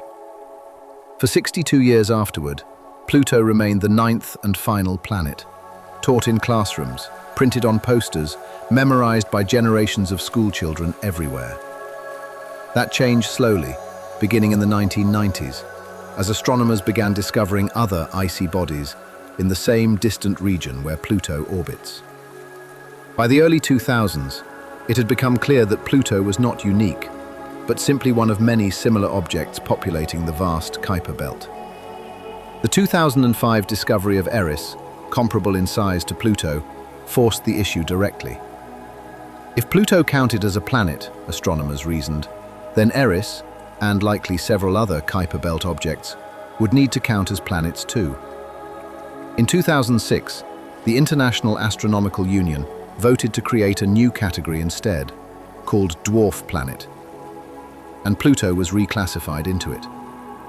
The decision was, and remains, controversial among both scientists and the general public, debated passionately even now, decades later. Some astronomers argue the definition used for that vote was poorly written, and continue to argue for Pluto's reinstatement as a full planet. Others maintain that the reclassification reflected a more accurate, more useful understanding of how our solar system is actually organized. Whatever the outcome of that ongoing debate, Pluto itself has never once changed because of it. Its orbit continued unaffected. Its atmosphere continued forming and collapsing on its long seasonal cycle, indifferent entirely to what humans decided to call it. Its glaciers kept churning, its haze kept drifting, its hidden ocean, if it exists, kept waiting quietly beneath miles of solid ice. Names are a human invention, useful for organizing our own understanding, but ultimately irrelevant to the physical world being described. Pluto remained exactly what it always was, regardless of the label attached to it by astronomers gathered in a conference room on Earth. A small, cold, distant, remarkably active world, 3 billion miles from the star that barely warms it at all. Turn, now, toward one more thread of this story, the question of what comes next, scientifically, for Pluto and its distant neighbors. New Horizons remains, even now, the only spacecraft ever to visit Pluto directly, and no new mission is currently funded to return there. Any future spacecraft mission would take years to plan, years to build, and roughly a decade simply to reach Pluto's extraordinary distance. Until such a mission exists, James Webb remains humanity's primary tool for continuing to study this distant world in any real chemical detail. Every few months, scheduling permitting, astronomers submit new proposals requesting additional observation time to study Pluto's slowly shifting atmosphere and surface. Each new observation adds another data point to a story still being written, one careful measurement at a time, across years and eventually decades. Some scientists hope that future telescopes, even more sensitive than Webb, might eventually detect direct evidence of Pluto's suspected subsurface ocean. Gravity measurements taken by a future orbiting spacecraft could confirm or rule out the ocean's existence far more definitively than any current method allows. Until then, the ocean remains a strong, well-reasoned hypothesis built from indirect evidence, rather than a confirmed scientific fact. That distinction matters. Good science requires patience, a willingness to say clearly what is known, what is suspected, and what still requires further evidence before any firm conclusion. Pluto, more than most subjects in modern astronomy, seems to demand exactly that kind of careful, patient honesty from everyone who studies it. Nothing about this small, distant world gives up its secrets easily, or quickly, or without years of careful, incremental effort. Consider for a moment the researchers themselves, spread across universities and institutions around the world, quietly working on this slow, patient puzzle. Many will spend entire careers studying small pieces of Pluto's story, one haze layer, one ice signature, one gravitational anomaly at a time. Papers get published, conferences get held, small pieces of understanding accumulate gradually, year after year, decade after decade. No single scientist will ever see the complete picture form in their own lifetime, the way New Horizons captured a single dramatic flyby in mere hours. Instead, understanding Pluto is built slowly, collectively, across generations of careful, patient researchers, each contributing a small piece to a much larger, unfinished picture. There is something quietly admirable in that kind of work, sustained not by the promise of quick answers, but by patient curiosity alone. The same patient curiosity that drove Clyde Tombaugh to compare thousands of photographic plates, night after night, nearly a century ago. The same patient curiosity that now drives astronomers to schedule careful, incremental observations using one of the most sophisticated telescopes ever built. Different tools, separated by nearly a century of technological progress, but powered by exactly the same quiet, persistent human curiosity. Return, once more, to the image of Pluto itself, turning slowly through its long, cold orbit, 3 billion miles from the warmth of home. Picture the haze, drifting gently downward through layers of thin, cold atmosphere, settling molecule by molecule onto ancient, reddish plains below. Picture the heart-shaped glacier, churning almost imperceptibly, resurfacing itself patiently across hundreds of thousands of years. Picture the mountains of water ice, rigid and permanent, rising into a sky lit only by faint, distant sunlight. Picture Charon, hanging motionless overhead on one hemisphere, forever fixed in place, watching in silence as centuries pass beneath it.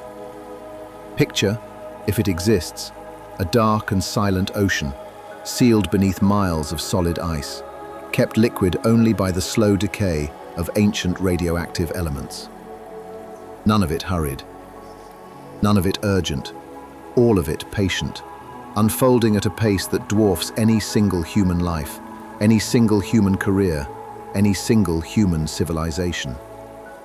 And yet, across that vast, patient timescale, humans have still managed to learn an extraordinary amount in barely more than a single decade of close study. A flyby in 2015, gathering images and data across a few precious hours after 9 years of travel through empty space. A telescope, beginning in 2022, reading faint chemical signatures across 1 million miles of vacuum, patiently, repeatedly, season after season. Together, these two very different tools have transformed a faint, blurry dot into one of the most fascinating small worlds in the entire solar system. Consider for a moment the practical difficulty of even defining what counts as weather on a world like Pluto, so different from Earth in almost every respect. On Earth, weather means wind, rain, clouds, storms, systems driven by a thick atmosphere and abundant liquid water cycling constantly between sky and ground. Pluto has none of that in any familiar sense. And yet scientists still use the word weather to describe certain changes observed across its surface and sky. Pluto's version of weather involves ice, not water, sublimating directly from solid to gas, and occasionally condensing back again as frost across different regions. When nitrogen ice sublimates on one part of Pluto's surface, the resulting gas can drift through the thin atmosphere before refreezing somewhere else entirely. This creates a slow, patient redistribution of material across Pluto's surface, a process some scientists have started calling nitrogen weather, distinct from anything on Earth. Over the course of one full Plutonian year, 248 Earth years, this redistribution likely shifts enormous quantities of ice from pole to pole. During Pluto's long winter, one hemisphere plunges into decades of near total darkness, cold enough for nitrogen gas to freeze directly onto the ground as frost. Meanwhile, the opposite hemisphere, tilted toward the sun, experiences its own long summer, warm enough, relatively speaking, for some of that same ice to sublimate away. Over decades, this uneven heating likely drives a slow, planet-wide migration of nitrogen ice, following the changing angle of sunlight across Pluto's extremely long year. Webb's observations, tracking subtle shifts in surface brightness over time, offer one of the only ways to actually detect this process as it unfolds. Nobody has yet observed a complete cycle from start to finish, since no single mission or telescope has existed long enough to watch one play out. Future astronomers, generations from now, may finally complete that picture, tracking Pluto's slow, patient nitrogen weather across an entire quarter millennium of careful observation. Turn next to a detail easy to overlook amid all this discussion of ice and atmosphere: the sheer variety of color visible across Pluto's surface. Before New Horizons arrived, most illustrations depicted Pluto as a plain, featureless gray world, similar in appearance to Earth's own moon. The reality, once photographed in detail, turned out to be far richer, ranging from pale, almost white nitrogen ice to deep, rust-colored tholin deposits. Sputnik Planitia gleams a soft, pale white, among the brightest, most reflective regions found anywhere on Pluto's surface. Cthulhu Macula, by contrast, appears a deep chocolate brown, darkened by billions of years of accumulated organic haze particles settling slowly from above. Smaller regions show shades of orange, yellow, and even faint reddish tones, each one tied to a slightly different mixture of ice and organic chemistry. This variety surprised many scientists who had expected a far more uniform, monochrome world, given Pluto's extreme distance and correspondingly faint, dim sunlight. Instead, Pluto turned out to be one of the most visually varied small worlds ever photographed in the outer solar system, rivaling far larger planets in complexity. Webb's spectroscopic data helps explain this variety chemically, tying each visible color to specific ices, specific organic compounds, and specific ages of surface material. Older surfaces tend toward darker, redder tones, having accumulated more tholins over longer stretches of geological time without any resurfacing to interrupt the process. Younger surfaces, like Sputnik Planitia, remain pale and bright, constantly refreshed by convection before enough tholin material has time to accumulate and darken them. In this way, Pluto's colors themselves become a kind of map, showing scientists at a glance which regions are ancient and which regions are still actively renewing. Now consider Pluto's smaller moons, 4 additional companions besides Charon, each one strange and small, discovered gradually over the past 2 decades. Nix and Hydra were discovered in 2005 using the Webb Space Telescope during preparations for the New Horizons mission, still years away from launch. Kerberos followed in 2011 and Styx in 2012, each one fainter and harder to detect than the last, requiring increasingly careful, patient observation. All 4 are small, irregularly shaped, and likely made largely of ice, similar in composition to Charon, though far smaller in size. New Horizons managed to photograph each of them briefly during its historic flyby, revealing tumbling, chaotic rotations unlike anything seen among larger moons nearby. Because they orbit within a complex, shared gravitational system dominated by Pluto and Charon together, their rotations are influenced by shifting, unpredictable gravitational forces. Some of these small moons tumble almost randomly through space, their orientation shifting unpredictably from one week to the next, unlike the steady spin of larger worlds. It is a strange, chaotic little system. 5 small worlds bound together by gravity, spinning and orbiting in intricate, interconnected patterns 3 billion miles from the Sun. James Webb has occasionally turned its attention toward these smaller moons as well, though their faintness makes detailed chemical analysis considerably more difficult than studying Pluto itself. Future observations may eventually reveal whether Nix, Hydra, Kerberos, and Styx share any of the same complex chemistry found on Pluto and Charon nearby. For now, they remain largely mysterious, small, icy companions, orbiting quietly within the shadow of their much larger, much more thoroughly studied neighbor. Return, for a moment, to the emotional weight carried by an image like the one New Horizons captured, looking back at Pluto after its historic flyby. As the spacecraft moved past Pluto and continued outward, it turned briefly to look backward, capturing an image of Pluto backlit by the distant sun. In that image, Pluto's thin atmosphere became visible in an entirely new way, glowing faintly blue against the blackness of space, rim lit by sunlight passing through it. Layers of haze stood out clearly in that backlit view, delicate and beautiful, drifting gently above a surface already fading into darkness behind the departing spacecraft. That single photograph became one of the most celebrated images in the history of planetary exploration. A small, cold world glowing softly against infinite black. It captured something difficult to express in data alone, the quiet, fragile beauty of a distant world, existing patiently, indifferent to whether anyone was watching. James Webb cannot capture an image quite like that one, tuned as it is to chemistry and light, rather than dramatic close-up photography. But its careful, patient readings add depth to that same fragile beauty, translating faint light into detailed knowledge of ice, haze, and possible hidden oceans. Together, the two instruments tell a fuller story than either could tell alone, one visual and dramatic, the other chemical and patient, both equally valuable. A single spacecraft, passing briefly through, capturing a fleeting, beautiful moment.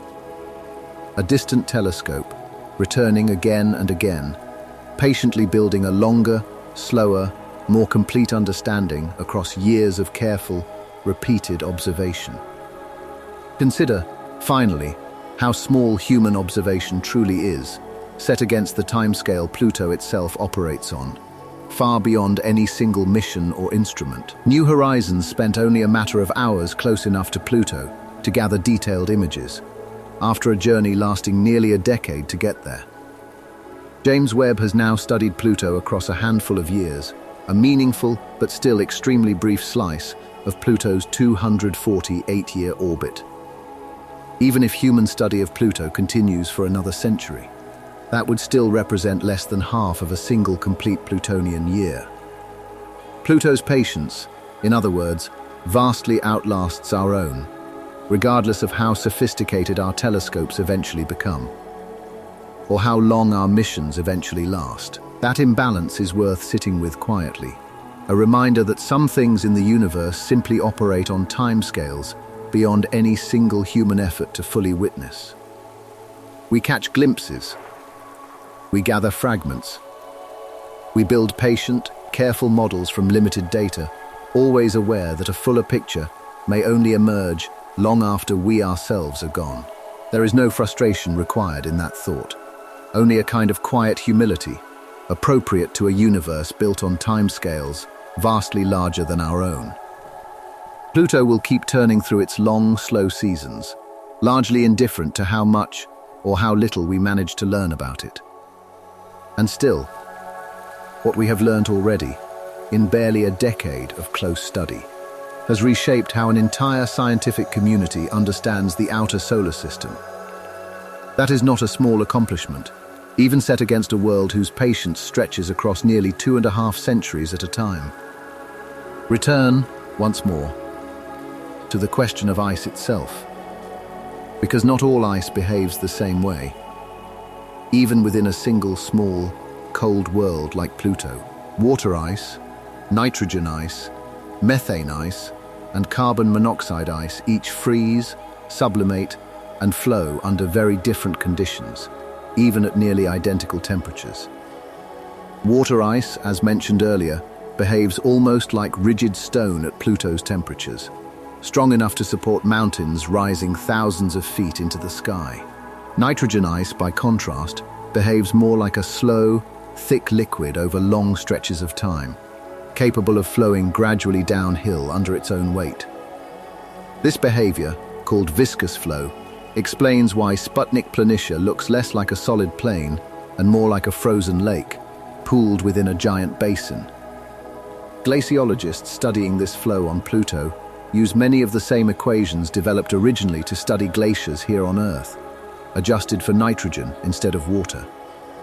The comparison is not perfect, since nitrogen ice flows far more easily than water ice, even at temperatures far colder than anything found in Earth's polar regions. Some models suggest nitrogen ice on Pluto could flow at rates measured in inches per year, remarkably fast for a material this cold, this far from the sun. Over centuries, that slow flow reshapes the edges of Sputnik Planitia, smoothing certain features while sharpening others, in a process that never fully stops. Methane ice, layered thinly across nitrogen ice in some regions, behaves differently still, more brittle, less prone to flowing smoothly across the surface. This difference in behavior helps explain the strange, jagged bladed terrain found near Sputnik Planitia's edges. Methane ice cracking and fracturing rather than flowing gently. Carbon monoxide ice, the least understood of the three volatile ices, appears in smaller quantities, concentrated mostly within Sputnik Planitia itself, mixed among the nitrogen. Webb's spectroscopic data has helped refine exactly how much carbon monoxide exists, and how its distribution shifts subtly compared to earlier measurements taken by New Horizons in 2015. Small changes, tracked carefully across years of repeated observation, offer clues about how quickly Pluto's ices are cycling between solid, gas, and back again.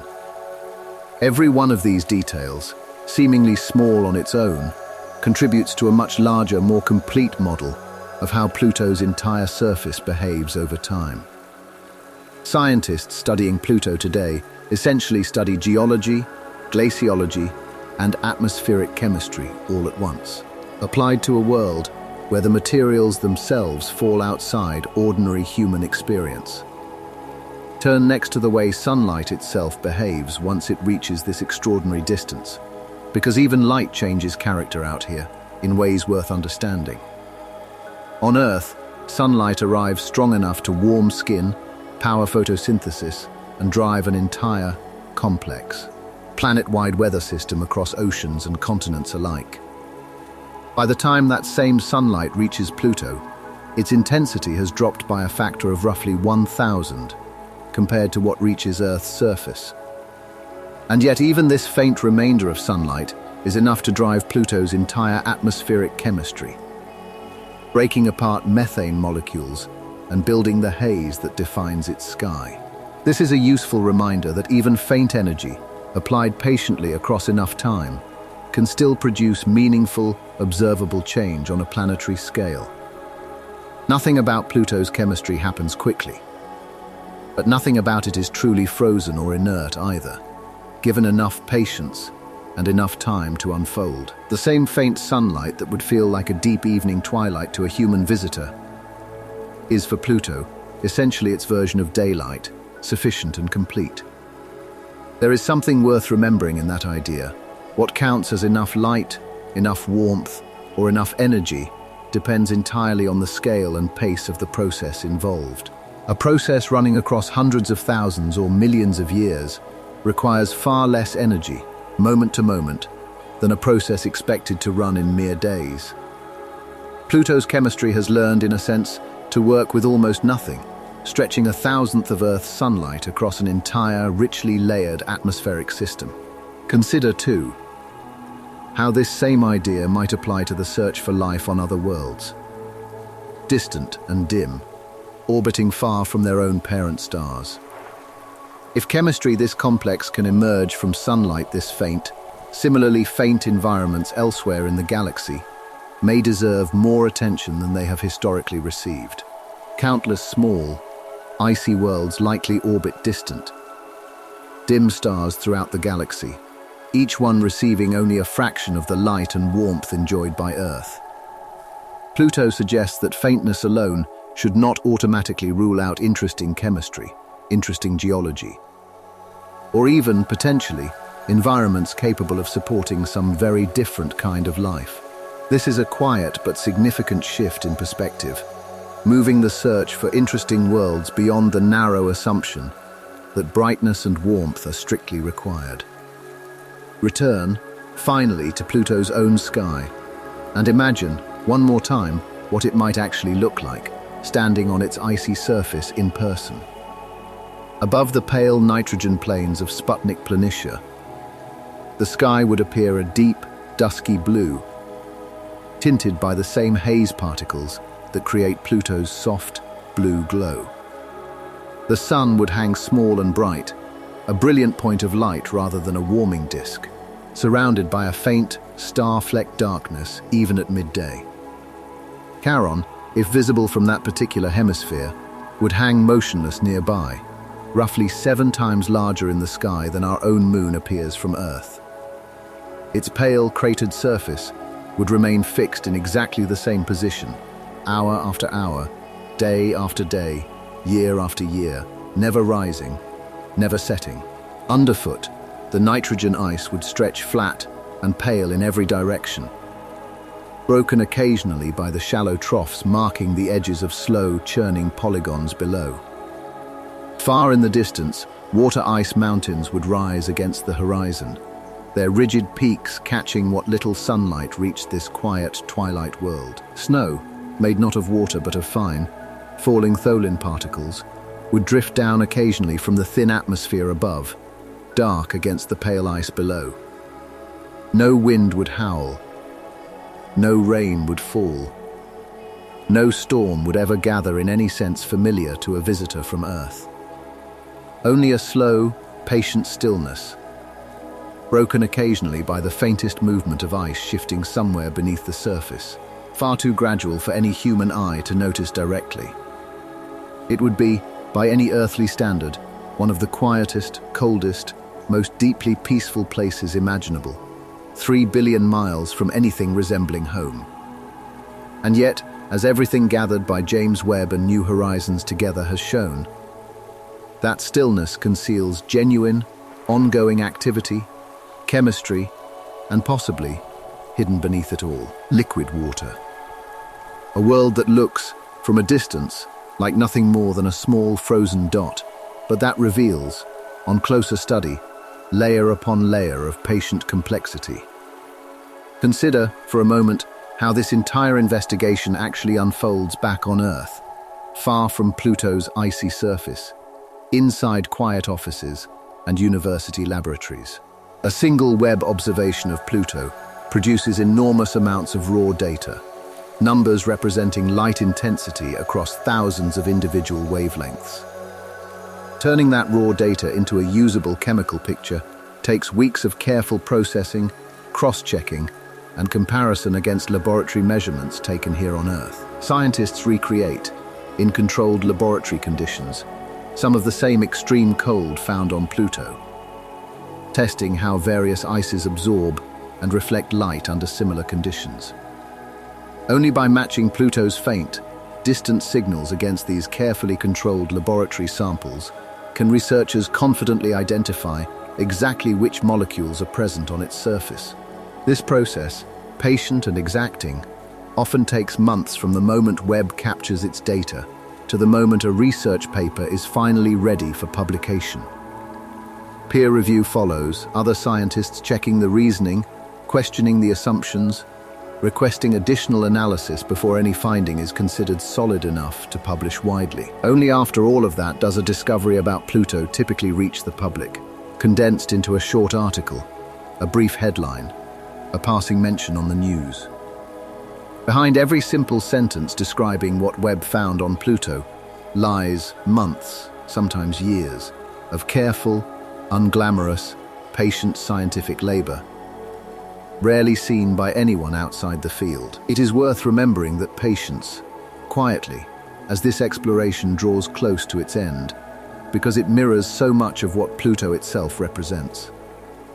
Slow, careful, incremental progress, built without any promise of dramatic reward, sustained instead by curiosity alone, and by trust in the value of understanding for its own sake. Return, briefly, to a wider view of the sky itself, and the countless other distant worlds still waiting for this same kind of careful attention.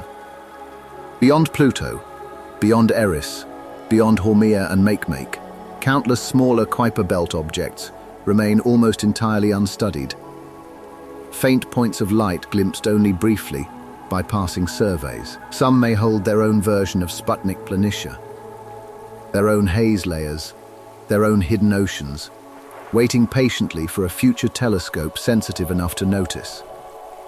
James Webb has already begun turning its attention toward a handful of these smaller, more distant objects, though most remain too faint for detailed chemical analysis today.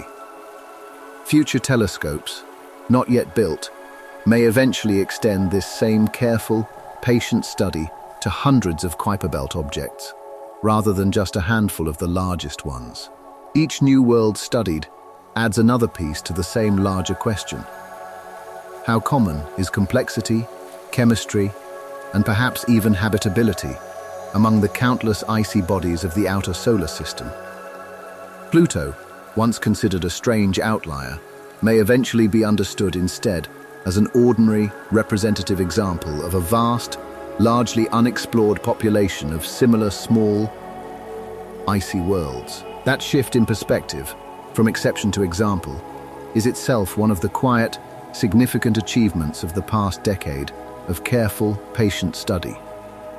Now, gently, let this long, detailed exploration begin drawing toward its close, the way Pluto itself moves slowly, patiently, toward each new season of its long orbit. Before that final turn, consider one last comparison between Pluto and the very first close-up world humans ever studied beyond Earth's own moon. Mars, studied by spacecraft since the 1960s, was once imagined as a possible twin of Earth. Warm enough, wet enough, perhaps even alive in some simple form. Early observations revealed a colder, drier, quieter world than early imagination had hoped for. A planet with a thin atmosphere and a dry, dusty, radiation-scoured surface. And yet, decades of patient study revealed something else entirely. Ancient riverbeds, dried lake basins, and strong evidence that liquid water once flowed freely across its surface. Mars taught scientists an important lesson. A world's present, frozen appearance does not necessarily reflect its entire history, or rule out an interesting past or future. Pluto may be teaching a similar lesson. From the opposite direction, a world assumed to be permanently frozen and inactive, revealed instead to be quietly, patiently alive with process. Not alive in the biological sense, but alive in the sense of ongoing change, ongoing chemistry, ongoing geological and atmospheric activity, continuing steadily across billions of years. Two very different worlds, one warmer than expected in its ancient past, one more active than expected in its cold, distant present, both defying the simplest first impression. This is in many ways the recurring lesson of planetary science. First impressions, based on distance and temperature alone, are rarely the complete picture. Every world studied closely enough tends to reveal some version of this same surprise, some detail that contradicts the simplest assumption made from a great distance. Mercury, assumed to be a simple, scorched rock, turned out to hold water ice, hidden permanently in shadow at the bottom of deep polar craters. Venus, assumed to be Earth's twin, turned out to hold a crushing, scorching atmosphere, hot enough to melt lead, hidden beneath thick, permanent clouds. Pluto, assumed to be a dead, frozen leftover, turned out to hold an active, breathing atmosphere, a churning glacier, and possibly a hidden ocean of liquid water. Each surprise required patient, careful, close observation to uncover. Exactly the kind of observation James Webb and New Horizons have together provided for this small, distant world. There is a kind of humility built into this pattern, worth carrying quietly into sleep tonight. Distance breeds assumption, and assumption is very often wrong. Only patient, careful looking, sustained across years and sometimes decades, tends to reveal what a world is actually like, rather than what a first glance suggested it might be. Pluto, 3 billion miles away, faint and small and easy to dismiss, turned out to be one of the most quietly fascinating worlds ever closely studied. Consider, too, the instruments and missions that made all of this possible, and the long chain of small, careful decisions that led to this moment. New Horizons was approved for funding in 2001, after years of proposals, debates, and careful budget negotiations within the space agency responsible for building it. It launched on January 19, 2006, riding an Atlas V rocket into space, faster at launch than any spacecraft built before it. Fast enough to reach the moon in just 9 hours. Even at that extraordinary speed, the journey to Pluto still required 9.5 years of continuous travel through the emptiness of the outer solar system.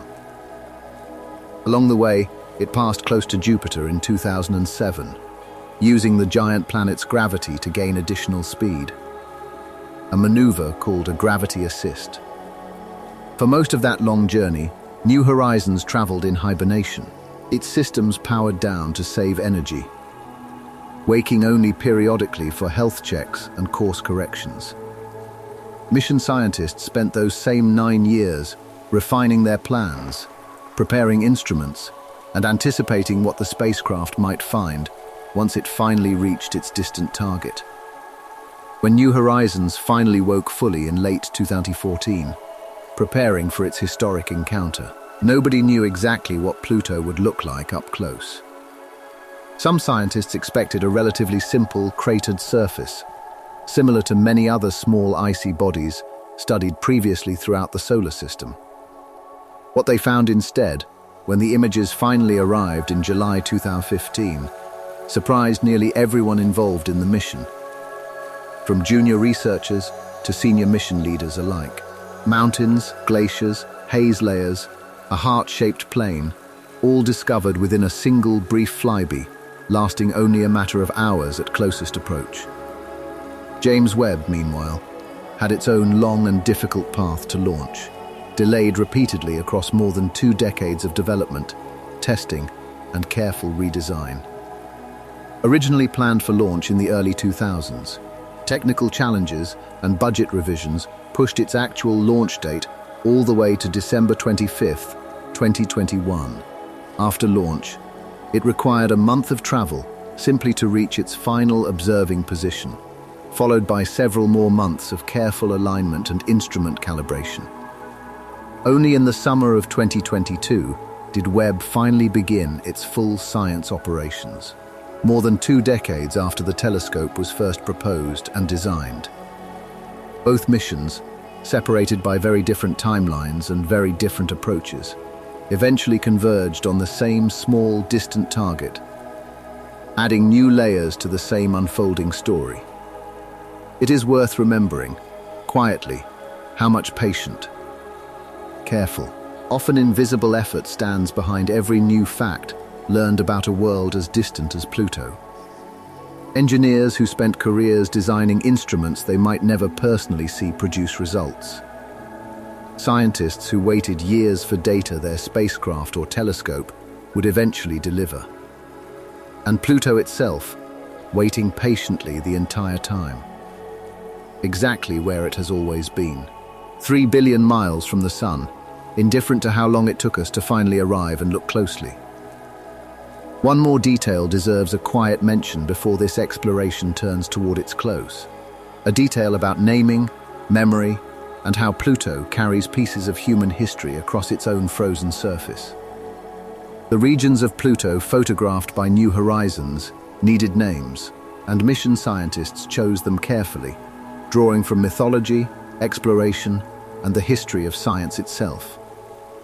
Tombor Regio, honoring Clyde Tombor, sits at the heart of Sputnik Planitia, the very feature he could never have imagined seeing in such extraordinary detail.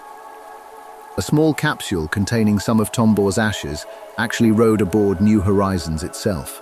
Launched into space, 9 years before the spacecraft finally reached the world he discovered. In a very real sense, the man who first found that faint shifting point of light in 1930 eventually traveled to it himself, decades after his death in 1997. Other regions carry names honoring early spacecraft, mythological underworld figures, fitting for a planet named after the god of the dead, and pioneers of polar exploration on Earth. Hillary Montes and Norgay Montes, two of Pluto's water ice mountain ranges, honor Edmund Hillary and Tenzing Norgay, the first climbers confirmed to reach the summit of Mount Everest. It seems fitting, somehow, that the tallest mountains on this cold, distant world carry the names of humans who once climbed the tallest mountain on our own. Every name is a small act of memory, connecting a frozen, distant landscape to the long, patient history of human curiosity and exploration here on Earth. Someday, perhaps, new names will be added, as smaller features are studied in even greater detail by future missions not yet built or even proposed.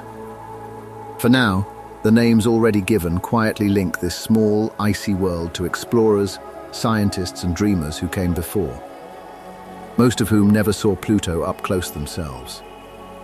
Let that connection settle gently. Here at the end, one more small thread tying a distant twilight world back to the long, patient story of human curiosity. Consider, one final time, the sheer improbability of any of this knowledge existing at all, given how ordinary and unremarkable its origins actually were. A cloud of gas and dust, collapsing under gravity 4.5 billion years ago, in an unremarkable arm of an unremarkable galaxy among billions of others. A small, icy body, forming slowly at the cold, distant edge of that same collapsing cloud, gathering mass gradually over millions of years without any particular plan or purpose. On a much warmer, much closer world nearby, an entirely different process unfolded. Chemistry becoming biology. Biology becoming complexity. Complexity eventually becoming curious, thinking beings. Those beings, after billions of years of their own patient evolution, eventually built telescopes, spacecraft and instruments precise enough to study a faint, cold neighbor 3 billion miles away. None of this was guaranteed, at any step, by anything resembling a plan or an intention. And yet here it stands, a small, cold world understood in remarkable chemical detail, by beings who themselves emerged from the exact same ancient, collapsing cloud of gas and dust. There is something quietly remarkable in that connection, easy to overlook amid the technical details of haze layers, ice chemistry, and orbital mechanics discussed throughout this exploration. Pluto and Earth, siblings in a very real sense, born from the same material, shaped by the same physics, separated mainly by distance from a shared ordinary star. One grew warm, wet, and eventually alive. The other grew cold, quiet, and patient, its chemistry unfolding slowly across a permanent twilight, its secrets kept close for nearly a century after its first discovery.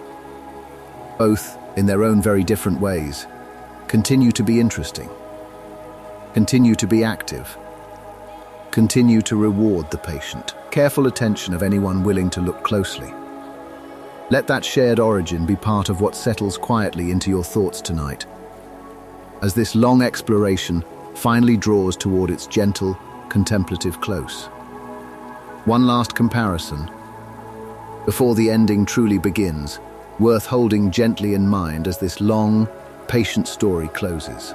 Earth completes its orbit around the Sun in 365 days, a rhythm so familiar it barely requires conscious thought. Pluto completes the same basic journey in 248 years, a rhythm so slow it barely fits inside any single human understanding. Between those two rhythms sit all the other worlds of the solar system, each moving at its own pace, each keeping its own private, patient time. Mercury circles the Sun in just 88 days, fast and scorched, close enough to feel the sun's heat directly and constantly. Neptune, the outermost recognized planet, takes nearly 165 years to complete a single orbit, itself dwarfed by Pluto's even slower, more patient rhythm. Every one of these worlds keeps its own private clock, ticking at its own private pace, indifferent to how quickly or slowly life unfolds on any other world nearby. Pluto's clock, among the slowest and most patient of them all, ticks quietly at the very edge of everything we consider familiar territory in the solar system. And still, faint and slow as that clock ticks, it has proven active, complex, and worth every hour of patient, careful study devoted to it so far. Now turn, for these final few minutes, toward the wider meaning of all of this. A small, cold world, farther from the sun than almost anything else we have studied closely. An atmosphere that should not persist, and yet somehow does. Haze layers, stacked with quiet precision, high above frozen nitrogen plains. A heart-shaped glacier, slowly churning, resurfacing itself across hundreds of thousands of years. Complex organic chemistry, built patiently from nothing more than sunlight, methane, and time. Possibly beneath it all, a hidden ocean, warmed only by the slow decay of ancient radioactive elements. A moon locked forever overhead on one side, a starlit sky forever empty on the other. A season lasting decades, a year lasting nearly 250 of our own. A silence, vast and old, stretching between Pluto and its nearest icy neighbors. None of it hurried, none of it urgent, all of it patient, in a way almost nothing on Earth ever gets to be. There is a particular kind of comfort in learning that a world this distant, this cold, this forgotten for most of history, still holds this much quiet complexity. It suggests that stillness and activity are not opposites. That coldness and chemistry are not opposites. That distance from a star does not mean distance from meaning, or process, or the slow unfolding of something worth understanding. Pluto asked for nothing when Clyde Tombaugh first found it, in 1930, drifting quietly against a field of distant stars.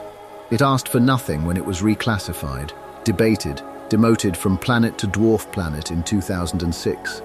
It asked for nothing when New Horizons finally arrived, in 2015, after 9 long years of travel. It asks for nothing now, as James Webb studies its faint light from 1 million miles away. It simply continues, as it always has, turning slowly through its impossibly long year. Ice churning below its heart-shaped plane. Haze drifting gently through its thin twilight sky. Perhaps, somewhere beneath all of that ice, a dark and silent ocean, waiting patiently in the cold. Waiting, not for anyone in particular, simply existing, the way it has for 4.5 billion years. The way it will likely continue existing, long after every telescope studying it today has gone quiet. A small, patient world, 3 billion miles from home, teaching us, slowly, that the outer dark is not empty. Only quiet, only cold, and only waiting for someone patient enough to look closely. Tonight, that someone was you, for a little while before sleep finally arrives. Let Pluto keep turning, far out in its long, slow twilight. Let the haze keep settling, layer by patient layer, onto ice that has waited billions of years already. You do not need to carry any of it further than this moment. Rest now, here, in the warmth of a small, bright world far closer to its sun than Pluto will ever be. Let the dark outside your window be the same dark that surrounds that distant heart-shaped plane of ice. Let the quiet be enough. Let the cold, patient turning of that small world be the last thought you carry into sleep.